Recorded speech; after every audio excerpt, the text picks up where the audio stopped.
जुगाड़ू बहू का ईंटों का कूलर। अरे आज तो गर्मी ने बुरा हाल करके रख दिया संगीता बहू। ओ संगीता बहू, जरा हम सब के लिए गिलास मटके का ठंडा पानी लेकर आना। लाई बाबूजी। चूल्हे पर खाना बना रही संगीता उठती है और मटके से ठंडा पानी निकालने लगती है कि तभी ये क्या, कल शाम को मटके में पानी भर के रखा था, लेकिन ये तो बिल्कुल भी ठंडा नहीं हुआ, बल्कि गर्मी की वजह से मटके का पानी भी गर्म हो गया है। जिसके बाद संगीता को उस गर्म पानी को ही ले जाकर अपने सास ससुर और पति को देना पड़ता है। जैसे ही वो लोग उस पानी को पीते हैं, अरे बहू, तुझे मटके का ठंडा पानी लाने के लिए कहा था, ना कि गर्म पानी। ये गर्मी का कहर और ईंट की भट्टी के काम करके हम गर्मी से कम जूझ रहे हैं, जो तू हमें ये पानी पिला रही है। क्या करूं माँ जी, मैं तो मटके में पानी ठंडा होने के लिए ही रख कर आई थी, लेकिन सारा का सारा पानी गर्मी की वजह से गर्म हो गया। ये गर्मी ना हो गई हम गरीबों के लिए तो आजाब हो गया। न जाने ये गर्मी का मौसम आता ही क्यों है। अपने पति और सास ससुर की बात सुन संगीता को उनके लिए काफी बुरा लगता है, जिसके बाद वो सभी ना चाहते हुए भी उस गर्म पानी को पी लेते हैं। ऐसे ही शाम होती है और हर रोज की तरह संगीता अपने घर के आंगन में लगे पौधों को पानी दे रही होती है। संगीता के आंगन में ढेर सारे पौधे, घास थी। संगीता सबको पानी दे ही रही होती है कि तभी वो देखती है, ये क्या, इतनी गर्मी हो रही है, लेकिन फिर भी ये सारी घास और इसकी मिट्टी इतनी ठंडी है।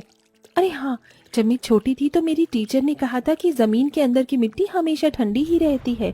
अगर मैं इनकी मदद से पानी को ठंडा रख पाई तो मेरे परिवार वाले भी इस गर्मी में ठंडा पानी पी सकते हैं। संगीता आंगन से ढेर सारी मिट्टी उठाती है और फिर उसे अच्छे से गिलाकर मटके के चारों तरफ उस मिट्टी को लीप देती है।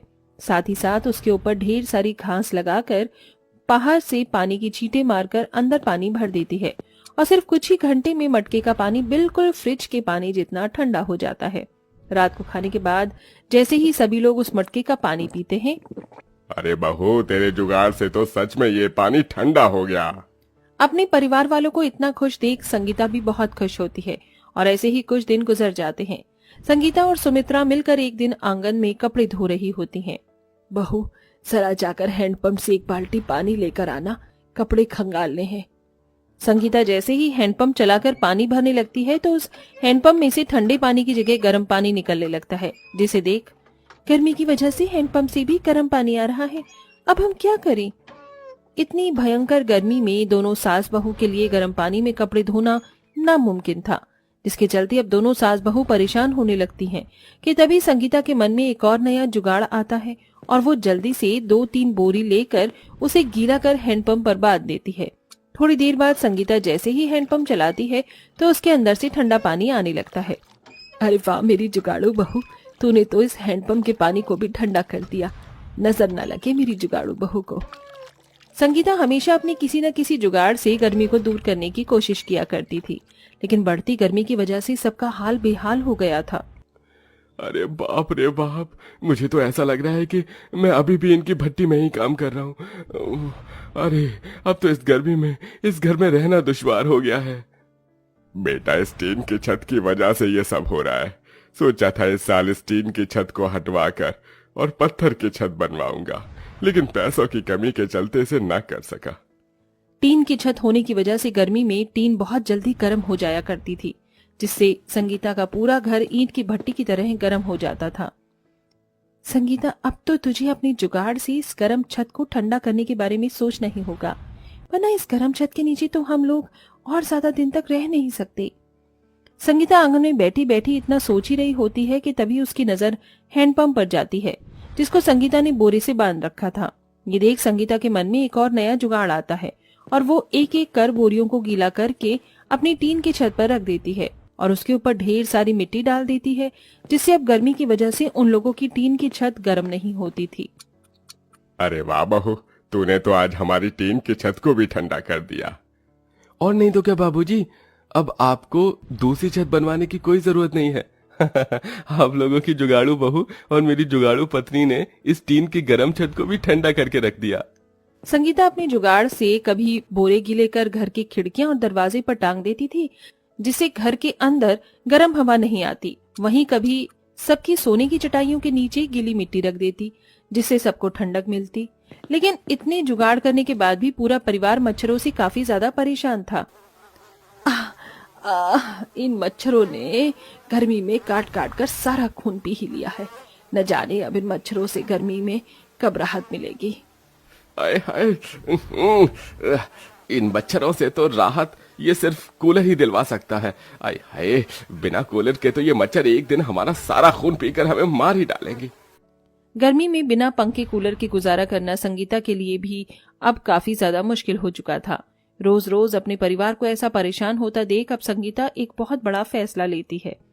अगर आप और बाबूजी इस उम्र में पवन जी के साथ ईंट की भट्टी में काम करके घर का गुजारा चला सकते हैं तो मैं काम क्यों नहीं कर सकती।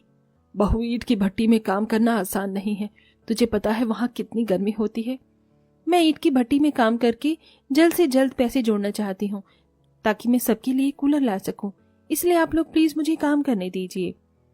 संगीता के बार बार जिद करने की वजह से सभी लोग उसे काम करने की इजाजत दे देते हैं, जिसके बाद अब संगीता भी अपने सास ससुर पति के साथ ईंट की भट्टी में जाकर काम करती है। ईंट की भट्टी की गर्मी की वजह से कभी संगीता का हाथ जल जाता तो कभी उसके हाथ पैरों पर छाले पड़ जाते हैं, लेकिन संगीता मेहनत करना नहीं छोड़ती। 1 महीने काम करने के बावजूद भी संगीता 500 रुपए ही जमा कर पाई थी, जिसका उसे बहुत दुख था। एक दिन संगीता और रोज की तरह ईंट की भट्टी में काम कर रही होती है कि तभी उसकी नजर सामने चल रहे कंस्ट्रक्शन साइट पर जाती है।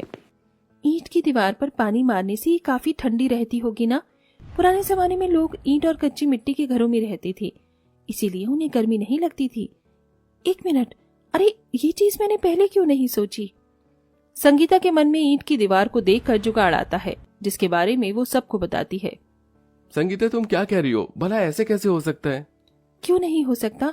ईंट की 4 दीवारें बनकर तैयार कर सकती हैं, तो इनका कूलर क्यों नहीं। हम घर में ईंट की 4 दीवारें बनाएंगे और उसी बीच में से काट कर उसके अंदर एक मोटर फिक्स कर देंगे, जिससे हमारा ईंट का कूलर पूरा बनकर तैयार हो जाएगा। बहू जो कह रही है वो होगा या नहीं ये तो मुझे नहीं पता, लेकिन हम कोशिश तो जरूर करेंगे। क्या पता बहू की इस जुगाड़ और हमारी कोशिश से हमें गर्मी से छुटकारा मिल जाए।